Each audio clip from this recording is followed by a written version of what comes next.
자, 어느덧 올해의 마지막 또 6월절 기도회가 됐네요. 벌써 12월 달입니다. 이 한 달 동안 믿음 안에서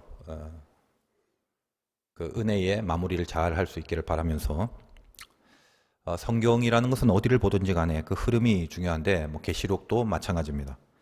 특세가 있어서 우리가 두 주간을 쉬고 이제 다시 보니까 앞의 내용과 연결이 좀 힘들어질 수도 있을 것 같다라는 생각이 들고, 자, 이럴 때마다 이제 제가 늘 또 앞에 것을 이렇게 복습을 하려고 하는 이 거룩한 유혹이 생겨갖고 이게 문제인데, 자, 그렇기 때문에 또 이제 시간이 많이 걸리게 되겠죠. 연결해서 더 뭔가 분명하게 알고 싶으신 분들은 전에 설교들을 참고하시길 바라면서, 요즘 좋은 시대에 살고 있잖아요. 언제든지 다시 들을 수 있으니까. 17장 전체의 그림만 한번 생각해 보겠습니다. 용이라는 사탄이 자기 부하 중에 바다에 나온 짐승 그 위에 음료를 이렇게 딱 태우고 이 세상의 신자들을 박해하는 마지막 싸움의 장면입니다. 음료는 바벨론을 말한다고 했죠. 바벨론이라는 것은 믿음을 대적하는 악의 세력을 통칭하는 것이고, 이 음료가 타고 있는 바다의 짐승은 생긴 게 이상하게 생겼죠. 머리 7에 뿔이 10개였다. 그 모양이 주는 메시지가 뭔지 이거 다시 언급하지는 않겠습니다. 자, 이제 17장은 이 용에 의해서 움직이는 바다 짐승과 또 그것을 타고 있는 음녀가 기승을 부리고 있는 내용입니다. 그러나 이 세력은 운명적으로 이제 심판받아야 될 존재들이라는 걸 이미 우리가 알고 있고, 이제 그것들이 앞으로 멸망할 건데 그 멸망하는 내용들이 이제 다음 시간에 있는 18장, 19장, 20장까지의 내용입니다. 용, 짐승, 음녀 이 세 가지가 차례로 멸망하는 내용이 18, 19, 20장에서 차례로 보여집니다. 근데 조금 이제 약한 개념부터 차례로 멸망합니다. 제일 글쎄 약하다면 어폐가 있겠지만 18장은 음녀의 멸망, 19장은 짐승의 멸망, 20장은 사단, 용이 멸망하는 그런 내용으로 기록되어 있습니다. 이제 오늘 본문 15절을 잠깐 보겠습니다. 다시. 또 천사가 내게 말하되 네가 본 바 음녀가 앉아 있는 물은 백성과 무리와 열국과 방언들이니라. 음녀가 앉아 있는 물, 그 물이란 헬라어가 휘다타인데 오늘 말씀 제목이 휘다타입니다. 17장 1절로 가서 다시 한번 보겠습니다.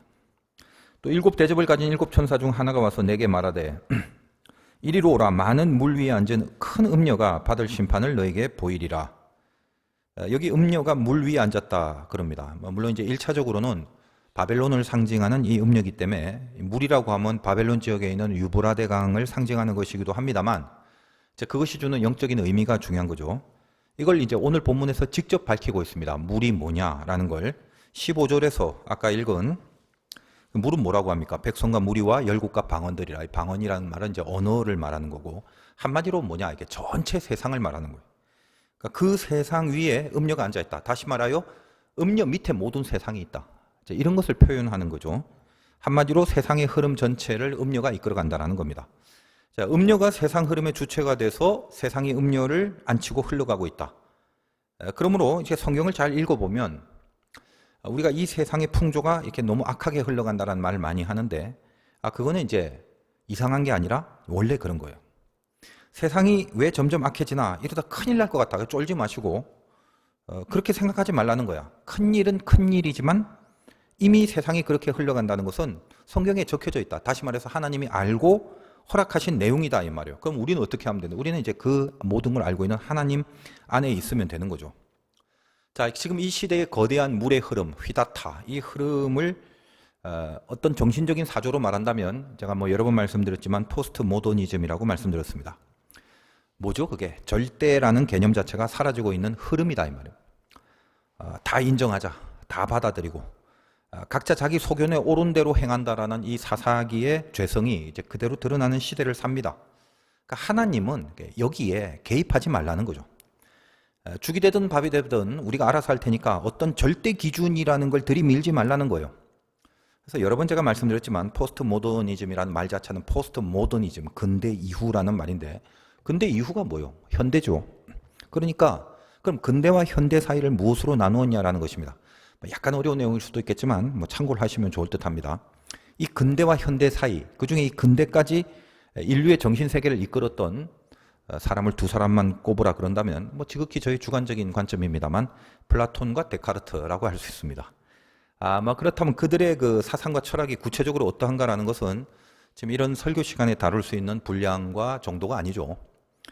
다만 이 두 사람은 어쩌면 이 서구 문명의 정신적인 기반을 다진 사람이다. 이렇게 이야기를 해도 과언이 아닌데 상당히 어려운 내용들을 많이 펼쳤습니다만 뭐 그런 걸 다 따질 필요는 없고 아주 쉽게 말씀을 드리자면 인간의 이성을 이용해서 뭔가를 이루려고 했다는 점에서 굉장히 중요한 인물들이었다는 거예요. 좀 더 그냥 간단히 말하자면 자, 인간이 생각이 있잖아요. 여러분 다 이성이 있잖아요. 동물과 다른 게 인간은 이성이 있는데 이성이 있다면 이 이성을 사용해서 어떤 절대적인 무엇인가를 추구하려는 작업을 했었다라는 것이고 그 작업 중에 가장 굵직한 이론들과 성과를 냈던 사람 그게 이 두 사람이었다는 것입니다. 그러니까 근대라는 시기까지 인간의 사상에 가장 큰 영향력을 끼친 사람들이다라는 점이에요. 그러니까 이성을 사용해서 뭔가 절대적인 것을 찾고자 하는 그 작업 자체가 아주 당연했던 시대, 근대까지의 시기가 딱 그 시대였습니다. 내가 이성을 갖고 절대적인 것이 뭔지, 옳은 게 뭔지 이런 것을 끊임없이 애쓰고 찾으려고 하는 그 자체를 너무 당연스럽게 받아들였던 시대가 근대까지였다라는 거예요. 그럼 현대는 뭐냐? 포스트 모더니즘이라는 건 이제껏 인간이 이성을 사용해서 어떤 절대를 찾고자 했던 그 작업을 그래야만 한다? 그게 당연한 거다라고 했던 그 당위성 자체가 무너져 버리는 것입니다. 그러니까 적어도 근대까지는 뭐예요? 이게 맞냐 저게 맞냐 그러면서 고민을 하던 시대였는데 맞고 옳은 대로 살지는 못할지라도 적어도 뭐가 맞냐 틀리냐를 갖고 고민을 하는 시대였고 그 고민이라는 것은 지극히 당연한 거라고 여겼던 시대였는데 현대는 뭐냐? 이게 맞냐 저게 맞냐라는 생각 자체를 하지 말라는 거예요. 틀린 게 무엇이고 맞는 게 무엇이냐? 뭘 자꾸 어디로 이렇게 끌어가서 몰아가게 하는 그 일체의 작업을 거부하고 탈절대화를 추구합니다. 자, 예를 들면 어떤 혼돈이 있다. 근대까지는 뭐예요? 혼돈 싫잖아요. 그러니까 근대까지는 혼돈을 해결하려는 정신이 있었고 그것이 당연했는데 현대는 혼돈을 보면 혼돈 자체를 내버려 두라는 거예요. 그건 해결할 일이 아니야. 그 혼돈 그냥 그대로가 답이야. 이렇게 얘기를 하는 거예요. 그러니까 이것이 우리 기독교 신앙에 어떤 데미지를 입히게 되는가 하면 근대까지만 해도 인간 정신의 맨 밑바닥에는 신이 있고 기독교의 정신 위에 그래서 이 서구의 문명이 올려진 상태였는데 현대로 오면서 신의 개입을 필요로 하지 않게 되면서 절대선, 절대 진리 이런 거 없으니까 그냥 다 인정하고 다 좋게 보고 살자가 돼버린 거죠.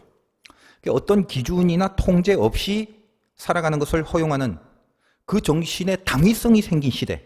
자, 이것이 이제 포스트 모더니즘입니다. 이런 현대 철학을 처음 이렇게 포문을 열었던 물꼬를 처음 틔웠던 사람이 여러분이 한 번쯤은 들어봤던 니체라는 사람입니다.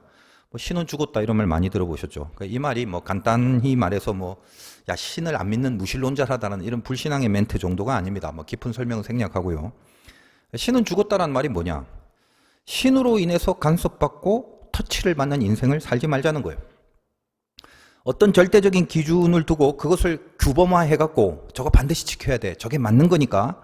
그래서 그 안에 내가 스스로 얽매이는 인생을 살지 말라 그 말입니다. 스스로 그 어떤 규범에도 얽매이지 않는 것, 그것이 의지다라고 이야기를 해요. 전문 용어로는 권력애로의 의지라는 표현을 합니다. 그리고 어떤 기준과 규범에 매이지 않고도 얼마든지 잘 살 수 있는 게 사람이다. 거기에 얽매이지도 않고도 충분히 잘 살 수 있는 사람을 뭐라고 하냐면 니체 용어로 하면 초인이라고 그러죠. 니체는 아버지가 목사님이었는데도 불구하고 아버지한테 뭐 잘못 배웠는지 아니면 아버지를 인정 안 했든지 뭐 아버지하고 사이가 안 좋았든지 하여간 삐딱선을 탄 케이스 중에 하나입니다. 하나님을 너무나 잘 알고 있고 기독교를 너무나 잘 알고 있음에도 불구하고 여기까지 사상을 몰아갔던 그런 삐딱선을 타버린 것이죠. 종말이라는 것은 그런 겁니다. 먹지 마라라고 하면 그걸 안 먹으려고 노력을 하는 작업을 해야 되는데 성공하든 실패하든 어쨌든 먹지 마라 했으면 안 먹으려고 노력을 해야 되는 작업을 해야 되고 그 작업 자체는 얼마나 정당하고 타당했습니까? 근데 먹어도 된다. 왜 그걸 안 먹냐? 그래서 결국 다 먹어버리는 거죠. 그것이 종말의 시대에 흐르는 이 음료의 물결이더라는 것입니다. 음료가 앉은 물길이 이렇게 흘러가고 있는 겁니다. 오늘날 우리 모두가 즉 여기 있는 표현대로 백성, 무리, 열국들이 이게 다 음료가 타고 있는 물들이다라는 말을 하는 거예요. 물이라고 벌써 정의가 나왔잖아요. 물이 뭔지.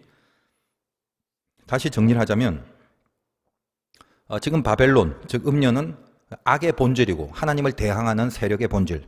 이거는 사탄이 조종하는 존재죠. 사탄에 의해서 움직여지는.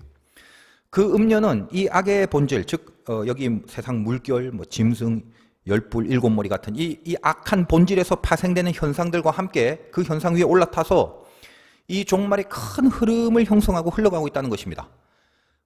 여기에서 예외가 있을 수 없기 때문에 여기 열국, 무슨 뭐 백성, 뭐 망국, 방언 전부 다 이런 말들 예외 없이 이 전체의 큰 흐름 속에 다 빠지고 다 휩쓸리고 다 잠겨져 있는 것이고 이 거대한 힘 앞에서 안 쓸려갈 용사가 없을 것 같은 두려움과 그리고 현실적 패배감들을 계속 느끼게 만든다는 것입니다. 이게 종말이에요. 여기서 이제 자맥질을 쳐가면서 이 흐름을 거부한다는 거 그 자체가 이제는 참 용기 있다로 보여지는 그런 게 아니라 오히려 미련해 보이는 여기에 무슨 그런 가치가 있냐라고 그 가치조차도 인정받지 못하는 이 시대의 마지막이 이렇게 전개되고 있다는 거예요.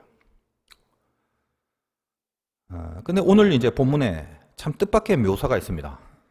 그럼 이들이 어떻게 패망을 하느냐? 하나님이 살아계시면 내버려 둘 수가 없잖아요. 16절 한번 보겠습니다. 네가 본 바 이 열불과 짐승은 음녀를 미워하여 망하게 하고 벌거벗게 하고 그의 살을 먹고 불로 아주 사르리라. 그토록 똘똘 뭉쳐갖고 이 믿음을 공격하는 세력들이 갑자기 자기들 스스로 붕괴되는 내용이죠. 이게 참 뜬금없어요. 갑자기 막 자기들끼리 미워하고 자기들끼리 서로 죽이는 것입니다. 뭐 짐승이 음녀를 막 죽여요. 지금까지 잘 태우고 다니다가. 그러니까 하나님이 저 악한 세력들과 싸워서 이긴다라는 그 내용은 뭘 말하느냐 하면 늘 말씀드립니다만 하나님이 무슨 사탄과 동등한 힘을 갖고 결투를 하는 것 같은 느낌을 가지시면 안 됩니다. 영화 보면 이제 뭐 천사하고 마귀하고 싸우는데 그 조마조마하잖아요. 천사가 이기는 것 같다가 갑자기 이제 마귀가 힘이 더 세져 갖고 천사가 막 밀리고 보는 사람이 그 싸움의 결국이 어떻게 될지를 조마조마하면서 봅니다. 마음으로는 이제 우리가 착한 사람이니까 천사가 이기길 바라면서 결론은 이제 나중에 가봐야 알게 되는 것으로 이제 그렇게 여기죠. 하나님이 사탄과 벌리는 전투는 그런 거 아닙니다. 애초에 그 싸움은 없습니다. 싸움이란 말 자체가 얼토달토 안 한 거죠. 그냥 하나님이 사탄을 이용하는 겁니다. 그것도 당신의 자녀들을 만들어내기 위해서 정해진 시간 동안 잠깐 사용하는 겁니다. 우리 요한계시록 하면서 지금 제가 이야기를 계속하고 있지 않습니까? 자, 이걸 조금 좀 뭐랄까 적나라하게 표현을 하자면 그냥 이렇게 하나님이 한 번 쓰고 이제 다시 버리는 거예요. 애초부터 얘네들이 무슨 동등한 힘으로 다가오는 악의 권세가 아니죠. 그 싸움이란 말조차도 하나님 앞에서 감히 당치도 않는 말이고요. 그냥 하나님의 주도하에 사탄이 자기 역할을 하고 하나님은 한 번 쓰고 그냥 다 이제 쓰레기통에 다시 버리는 그런 개념입니다. 성경에서 이런 원리들이 드러나는 사건은 몇 가지 있습니다만 대표적으로 히스기야 시대 때 그 아수르 산헤립이 랍사게를 보내서 이스라엘 협박하죠. 그래서 히스기야가 그 패배감을 갖고 이제 큰일 났다, 졌구나 이런 어떤 두려움을 갖고 뭐 합니까? 그 유명한 기도를 하잖아요. 그래서 열왕기하 19장에 보면 하나님은 그때 18만 5천 명이나 되는 아수르 군사를 하룻밤에 그냥 치셔서 송장을 만들어 버립니다. 이 사건 이후로 더 이상 당시의 거대 제국인 아수르는 그 조그만 남유다 하나를 멸망시키지 못하고 역사의 기나긴 세계사 속에 아수르가 쇠망해 가는 하나의 그 근거 사건이 됩니다. 아주 그 세계사적으로 볼 때도 아주 신기한 그 사건이죠. 이 싸움에서 이스라엘이 무슨 돌멩이 하나 던진 게 없어요. 화살 하나 쏜 게 없습니다. 그렇다면 이 대군을 이끌고 협박을 하면서 두렵게 했던 사건이 뭐냐? 결국은 아수르가 얼마나 세냐? 너희들 잘못하면 이스라엘이라도 당할 수 있다. 한번 붙어볼까? 그걸 보여주려는 게 아닙니다. 일단 아수르라는 게 얼마나 별거 아닌 존재인가? 그걸 보여주고 있는 것입니다. 하나님 앞에 사탄은 아무것도 아닌 존재죠. 그래도 뭐 같은 값이면 이렇게 뭔가 좀 싸우다가 이스라엘이 뭐 좀 지는 것 하다가 역전을 하고 뭐 이기고 그럼 좀 폼이 날 것 같은데 근데 하나님이 그런 식으로 안 하시는 이유가 뭐냐? 철저하게 이 싸움은 애초부터 하나님 앞에서 싸움이 되지 못하는 것이다라고 가르치는 것입니다. 그리고 이보다 더 중요한 것은 히스기야를 기도시키기 위함이다라는 것이 드러나게 되는 거죠. 그렇다면 남는 게 뭐다? 전투가 남는 게 없습니다. 전투는 남는 게 아니에요. 그렇지 않습니까? 돌멩이 하나 안 졌잖아요. 그러니까 남은 건 뭐냐? 이 공격 앞에서 히스기야를 기도하게 만든 그 기도, 그 믿음, 그 신앙, 그걸 만들어내신 것뿐이죠. 이걸 지금 우리 삶 속에서 이 종말의 거대한 흐름 속에서의 나의 의미와 그 흐름이 주는 의미가 뭔가를 이런 사건 속에서 나에게 적용을 시켜야 된다는 거예요. 또 하나 예를 든다면 사사기 7장에 있는 기드온의 전투도 있습니다. 그때도 300명 갔는데 그 300명이 돌멩이 하나 던진 거 없어요. 300명이 아니라 30명이 가도 이겼을 겁니다. 어떻게 했죠? 알다시피 나팔 불고 항아리 깨고 항아리 안에 있는 횃불 들고. 그러니까 성경 표현에 의하면 그 미디안이 지들끼리 이제 친구끼리 서로 죽이더라. 이렇게 기록되고 있습니다. 악이란 게 뭐죠? 그렇게 자멸하는 거다라는 걸 가르쳐 주고 있는 거예요. 우리가 알아야 될 거는 사탄의 운명이라는 것입니다. 기승을 막 떨게 하는 이 공격이 엄청난, 그래서 모든 것이 이 물결 속에 흘러가 버리고 선은 패배할 것 같이 보여지는, 그리고 현실적으로도 패배의 사건들이 계속되는 이런 이 땅의 시간이 끝난 후에 종말이라는 시간을 지나면 이 악이라는 게 어떻다? 그렇게 기승을 떨다가 스스로 사라진다라는 거예요. 자멸을 자초한 파멸이 돼서 사라지게 됩니다. 우리 편에서는 이게 어떤 싸움을 하고 또 어떤 전투를 통해서 저 악이 멸절하는 거가 아니라 이 말세의 끝이 오면 알아서 자동으로 악은 사라집니다. 그것이 하나님이 가르쳐 주시는 이 세상 역사의 결국입니다. 이런 원리는 그 인간 전체의 이 역사의 마지막에도 그렇게 되겠지만 사실 우리 한 명 개인에게도 동일하게 적용이 됩니다. 무슨 말이냐면 이런 거 있잖아요. 아무리 봐도 저게 악한데 뭔가 세상적으로 잘 되는 케이스가 있다 이 말이에요. 근데 계속 죄 가운데 있어요. 내가 그걸 알아. 쟤는 죄를 계속 저지르면서 별일 없이 잘 나갑니다. 아주 잘 나가요. 그럼 우리는 어떻게 생각합니까? 하나님이 살아계신데 어떻게 저럴 수가 있나? 그에 비해 내가 훨씬 착하고 내가 훨씬 믿음도 있고 내가 훨씬 예배도 잘 드리고 기도도 많이 하고 헌금도 내드리고 그러는데 난 왜 저 사람보다 못할까? 저 죄를 계속 저지르고 있는 걸 나는 알고 있는데, 자, 그런 생각을 하게 됩니다. 세상적인 것으로 제가 잘 되고 혹은 못 되고 있다라는 걸 이제 비교하자면, 그렇게 비교하는 것 자체가 실은 이제 신앙적으로 그런 비교는 할 수가 없어요. 그런 비교하는 것 자체가 신앙적으로 틀린 거죠. 그 세상적인 걸 갖고 뭘 우월감을 따지고 많고 좋고를 따지고 이런 건 우리에게는 없는 거지 않습니까? 하여간 이미 그런 건 신앙 싸움도 아니고 신앙적 판단이나 신앙적인 그런 인식이 아닙니다. 그러니까 그런 거 부러워하지 마시고, 자, 얼마든지 세상적인 내용으로는 자기 신앙과 무관하게 세상적으로 많을 수도 있고 또 세상적으로 모자랄 수도 있는 겁니다. 그러니까 중요한 게 뭐냐면 일단 그 죄에 대한 이해를 하셔야 돼요. 오늘 성경에 의하면 그렇게 죄를 짓고 있는 그 상태가, 그 죄의 권세라는 게 죄를 지으면서도 계속 잘 돼 보이는 그것이 영원하지 않다라는 것을 말을 하는 겁니다. 죄를 지으면서도 잘 되더라. 여러분 이제 그런 말을 하시면 안 돼요. 그런 건 없어요. 죄를 짓고 있는 것 자체가 이미 하나님 앞에 심판을 받고 있는 건데 그걸 잘 되더라고 판단한다면 그거는 그렇게 판단하는 여러분들의 신앙의 기준이 이제 틀려 먹은 겁니다. 죄를 지으면서 세상적으로 못 되면 실은 그게 더 나아요. 그건 가능성이나 있지. 근데 죄를 짓고 있는데 세상적으로 잘 되는 사람은 아예 돌이키려는, 내가 뭔가 틀려서 이 모양이 됐구나라는 생각조차도 못하기 때문에 아예 가능성조차도 없는 경우가 많습니다. 자, 그렇다면 죄를 짓는다. 자, 그래서 그 다음에 어떻게 벌을 받는가? 그런 걸 생각할 필요가 없어요. 이미 하나님을 떠났습니다. 죄에 거한다는 게. 그러니까 그 자체가 이미 벌을 받고 있는 거죠. 죄라는 거는 영원히 저지를 수 없어요. 언젠가 죄는 이제 끝이 나게 됩니다. 아이고, 아닌데요. 저는 어떤 사람 보니까 죽을 때까지 그 죄 지으면서도 잘 나가는 거 봤어요. 잘만 살던데요. 그럴 수 있겠죠. 근데 여러분이 뭘 믿냐면 영원의 세계를 믿잖아요. 우리가. 그러니까 그 죄가 그 사람이 죽어서도 그 다음 영원까지 가서 영원히 저지를 수 있다고 생각을 하십니까? 아무리 길게 죄를 져도 최대한 많이 봐준다 해도 죽을 때까지 해요. 영원히 죄를 지을 수는 없어요. 영원히 죄 지면서 영원히 세상적인 것을 누리고 잘 되고 이런 거 없다 이 말이에요. 물론 하나님 안 믿거나 혹시 여러분들 중에 천국을 안 믿거나 영계나 영혼이라는 건 없다 이런 걸 안 믿는다면 그런 사람은 그렇게 평생 죄 지으면서도 세상에서 잘 되는 사람을 부러워하셔도 좋습니다. 안 믿는 사람들에게는 이 세상 말고는 없는데 안 믿는 사람들이 그렇게 생각하는 건 충분히 이해가 되죠. 우리는 영혼을 알고 그 영혼을 믿고 또 영적인 세계와 천국을 믿고 살아가는 사람들이지 않습니까?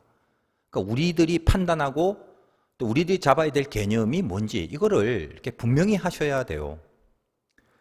저 사람 죄 짓고 잘 되더라. 아니요. 죄 짓고 나서 잘 되더라는 말이 연결될 수가 없는 거예요. 이미. 그러니까 그런 개념을 우리가 좀 가지셔야 되고 하나님이 이렇게 히스기야 때 아수르나 기드온 때 이렇게 미디안을 그런 식으로 이기게 하시는 것은 첫째로는 죄의 자멸성을 가르쳐 주시는 거죠. 죄는 그 스스로가 어차피 자멸되게 돼 있다라는 이 죄의 운명과 사탄의 운명에 대하여 가르쳐 주시는 것이고 지들끼리 죽잖아. 그리고 둘째는 하나님이 저들을 사용할 뿐이라는 것, 그걸 분명히 보여주시기 위함입니다. 저들을 죽이는 목표보다 더 중요한 건 히스기야에게 믿음과 기도와 신앙을 주신 것이고 기드온에게 승리를 주신 것이고 그거죠. 그게 더 중요한 거죠. 그래서 오늘 이제 17절 한번 보겠습니다.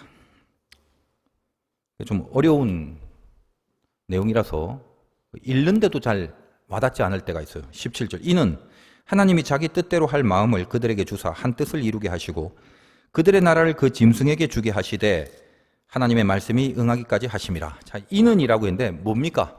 잘들 살다가 지들끼리 똘똘 뭉치다가 갑자기 지들끼리 자멸을 해버리네. 짐승이 음료를 죽이고.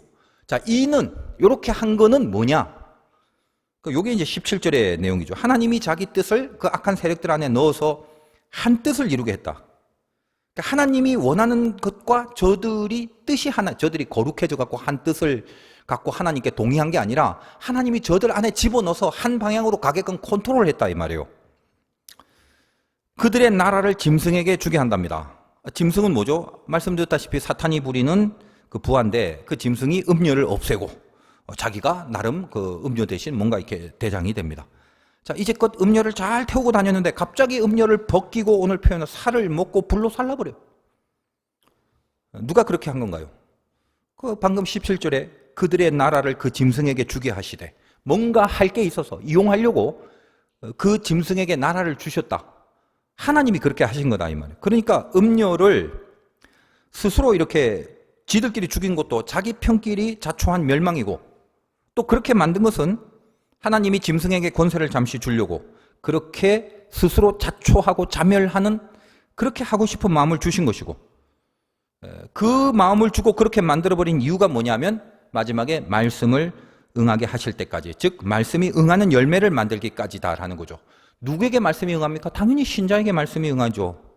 결국 히스기야의 사건이나 기드온 사건에서 그 적들이 스스로 자멸한 마지막 결론은 히스기야와 기드온을 위했던 것처럼 이 앞에 하나님이 이렇게 짐승을 스스로 음녀와 같이 자멸시킨 이유는 말씀이 응할 때까지, 즉 이 말씀을 갖고 있는 신자들을 위한 하나님의 계획이고 섭니다. 이 얘기를 하는 것입니다. 말씀이라는 것은 자녀들에게만 주신 거기 때문에 말씀이 응할 때까지라고 할 때 이건 대상은 뻔한 겁니다. 자녀라고 안 나와 있어도 자녀는 대상이 되는 거죠. 왜? 말씀이 응할 수 있는 신부는 자녀밖에 없기 때문에 그렇죠. 말씀이 그 자녀에게 이루어질 때까지, 그때까지만. 그게 기간의 한계예요. 짐승에게 힘도 허락해 주시고 하나님이 그 악의 힘을 이용해서 신자들의 믿음을 완성시킨다라는 뜻입니다. 하나님은 모든 악을 이제 그런 식으로 사용하고 있는 그런 분이다 이 말이에요. 그러니까 참고로 이스라엘의 이 현실 역사 중에 대표적인 음녀라고 하면 이제 이세벨이 대표죠. 자, 이세벨이 어떻게 죽나요? 이스라엘과 열심히 싸우다가 뭐 전투 속에 죽는 거 아닙니다. 이제껏 자기를 모시고 있던 내시들에 의해서 창문 밖으로 던져져 죽죠. 그리고 그 살을 개가 먹어요. 오늘 본문에서 유사한 모습이죠. 음료를 태우던 짐승에게 죽임을 당하고 지들의 내시에게. 그리고 그 살을 먹힌답니다. 이러한 악의 자멸들은 결국은 하나님이 당신의 자녀에게 말씀을 응하게 하시려고 하나님이 뭔가 더 거룩한 목적을 위해서, 다시 말하면 당신의 자녀들을 위한 어떤 의도를 갖고 이 작업들을 해 나가고 있다라는 이야기를 하는 것입니다. 말씀이 응할 때까지라는 표현의 그 실제적인 예가 이제 요셉에게서 드러나는데, 말씀이 응할 때까지가 뭔가라는 걸 조금 더 구체적으로 우리가 이해하기 위해서 시편 105편 찾기 쉬워요. 시편 105편으로 갑니다.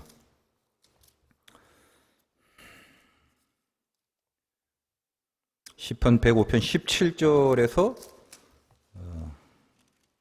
19절까지만. 이건 지금 그 요셉의, 즉 창세기에 나오는 요셉 사건을 시편에서 뭔가 재조명하여 기록을 한 부분입니다. 제가 좀 읽어드릴게요. 시편 105편 17절. 그가 한 사람을 앞서 보내셨으며 요셉이 종으로 팔렸도다. 그의 발은 착고를 차고 그의 몸은 쇠사슬에 매였으니 곧 여호와의 말씀이 응할 때까지라. 여기 나오죠. 그의 말씀이 그를 단련하였도다. 그가 이제 종살이를 하고 누명을 쓰고 감옥에 갇혔을 때 발이 착고를 차고, 착고라는 게 무슨 이렇게 나무나 쇠로 그 가운데 이렇게 구멍 내고 발목을 껴놓고 꼼짝 못하게 만드는, 그래서 막 움직이면 그 발목에 막 피가 질질 나고 막 그런 거 있잖아요. 그 착고라고 그러는데, 움직이지 못하게 묶는 기구를 말합니다. 그리고 몸은 쇠사슬에 매였다. 여러분 조금 이제 싼 성경 말고 보통 갖고 있는 성경에 관주가 있죠. 그 몸이라는 관주 밑에 보면 히브리 말로 혼이다. 그러니까 단지 몸만 매여 있는 상태가 아니라 이 정신이 쇠사슬에 묶여버린 경지, 혼이 나가버린 경지라는 것을 의미하는 것입니다. 얼마나 억울해요. 그러니까 요셉의 인생을 보면은, 자, 그를 죽이려 했던 형들 비롯해서 또 요셉에게 은혜를 입고 나중에 갚겠다라고 말하고 약속했던 그런 모든 자들이 나중에 다 먹튀해버리고, 또 억울하게 이제 누명까지 쓰고 지금 이 지경이 되어버린 이 요셉에게 하나님이 살아계신다면 이 세상의 음료와 짐승과 용들이 감방에 가야지 왜 요셉이 당해야 하는가, 이 말입니다. 하나님은 왜 그 악한 세력을 내버려 두시냐? 저 형들이 더 못됐고 보디발의 아내가 더 못됐고 그 먹튀한 저들이 더 못됐고 그 다 악한 게 뻔한데 왜 그들은 그냥 잘 살게 내버려 두고 요셉만 지금 감옥에 집어넣고 이렇게 혼이 나갈 정도로 쇠사슬에 칭칭 매두느냐, 이 말이에요. 그게 오늘 이 배경을 한 건 아니지만 이 말 그대로가 오늘 계시록 본문의 내용에 사용되지 않습니까? 오늘 계시록에도 19절에 보면은 오늘 그 창세기 아까 그 19절에 그 시편 19절에 보면 곧 여호와의 말씀이 응할 때까지라. 그게 오늘 본문에 여호와의 말씀이 응할 때까지라. 그래놓고 말씀이 응할 때까지라 해놓고 그걸 조금 더 부연 설명하는 게 시편의 그 19절에 보면은 그의 말씀이 그를 단련하였도다. 그렇게 되어 있죠.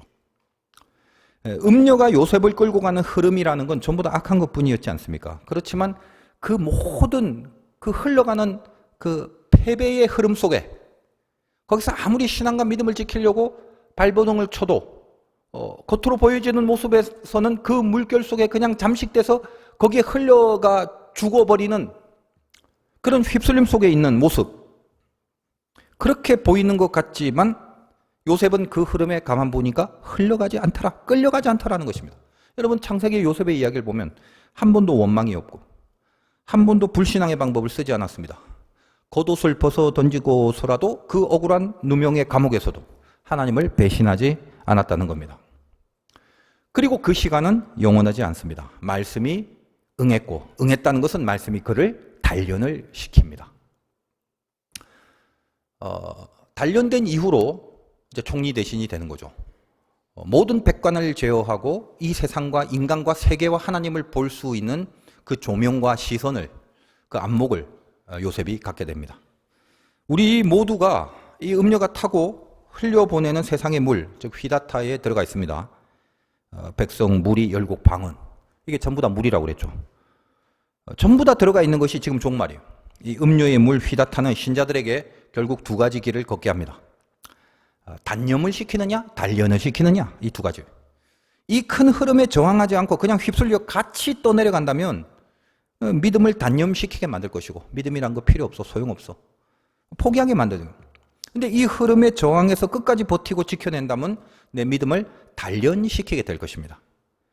단념이냐 단련이냐, 이 물은 우리에게 이 두 가지 길을 요구하고 있습니다.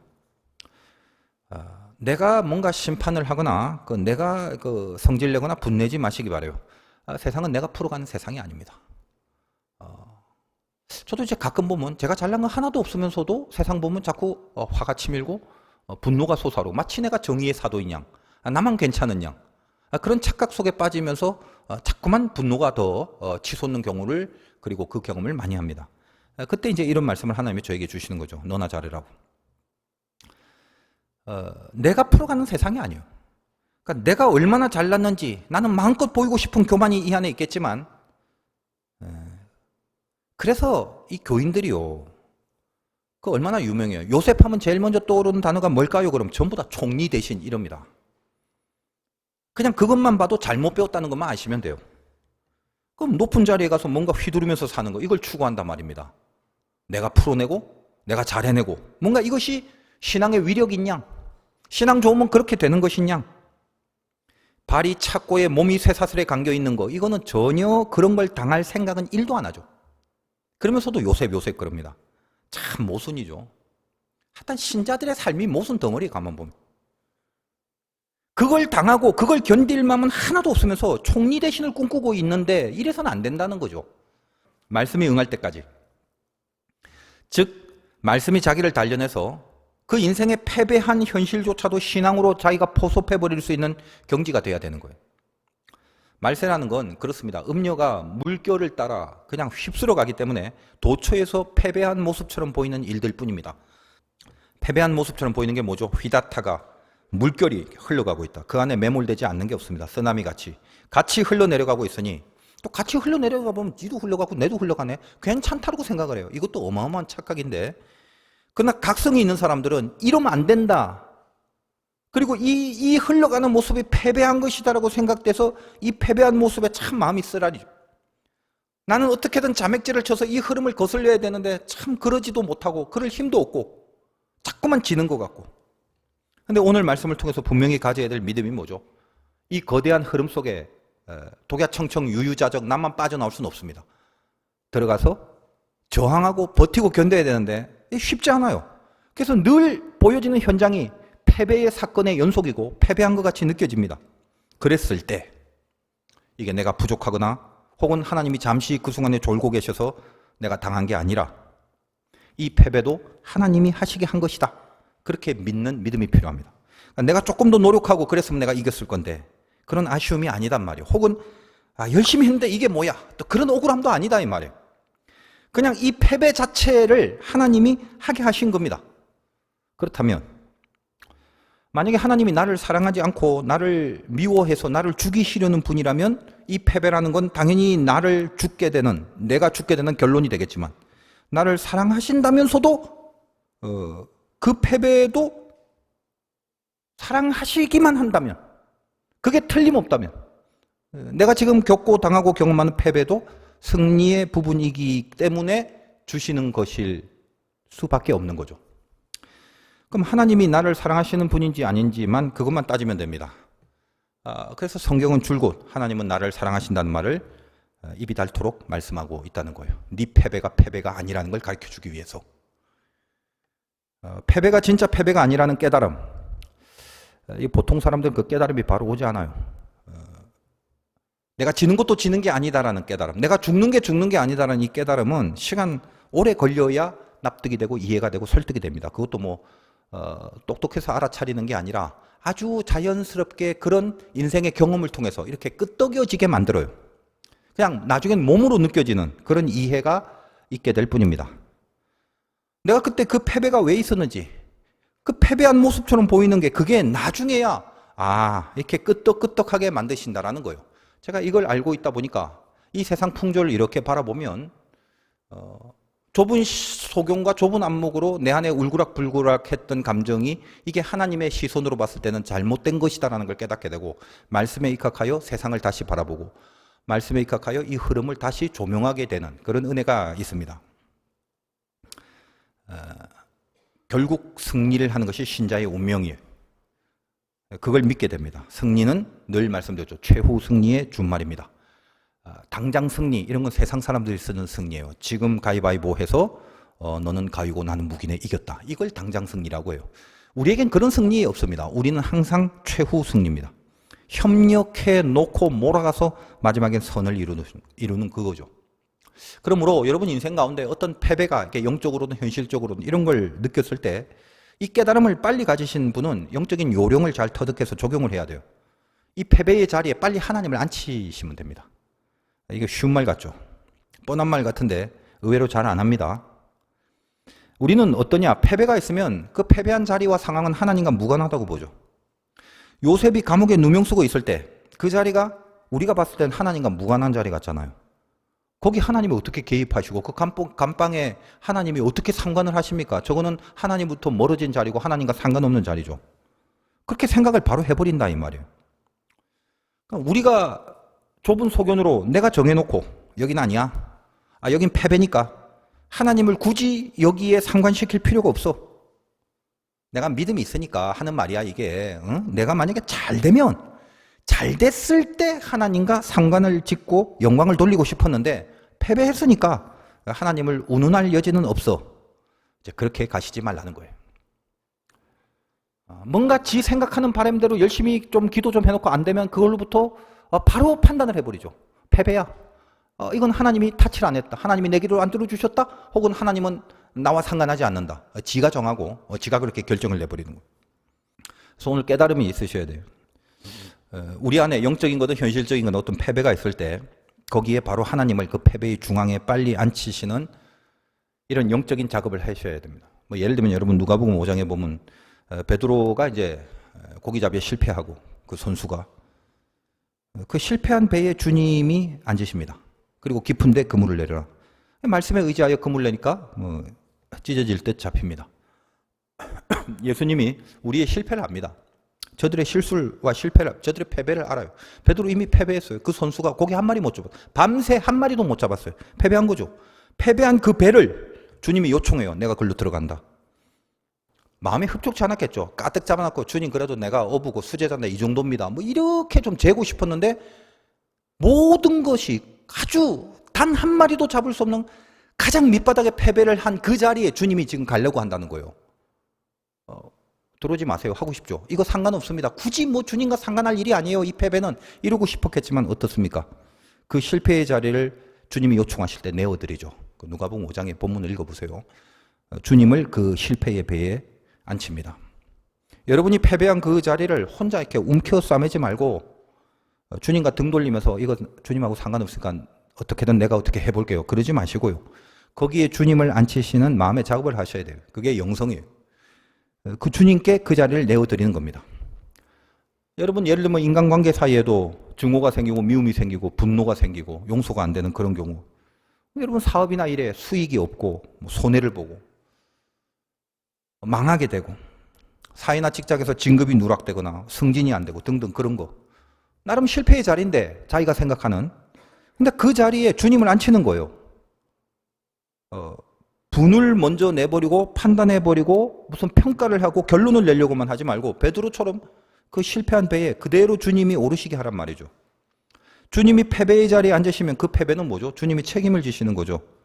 이거 내가 실수했다, 야 미안하다. 그게 아니라 이미 승리하신 그 큰 승리의 작은 편린일 뿐임을 하나님은 나타내 보실 것입니다. 그게 주님을 패배의 자리에 앉힌 자의 영성이에요. 여러분 깊은 곳에 고기 없어요. 알잖아. 그 어부인 그 선수들이 그걸 왜 모르겠습니까? 그런데 어떻게 그 패배한 이후 주님의 방법에 순종하는 영역이 생긴 거죠. 그 패배의 영성이라는 건 큰 승리의 편린일 뿐이기 때문에 이 패배의 자리에 주님이 들어오면 그렇게 바뀌어지는 거예요. 순종의 영성으로. 이 깊은 이야기를 여러분이 이해를 하셔야 됩니다. 그 패배한 현장에 주님을 앉게 하시는 것이 중요합니다. 잘된 것만 갖고 이거 뭐 영광 돌리려고만 하지 마시고요. 어떻게 그렇게 전형적으로 세팅이 되어 있는지 모르겠어요.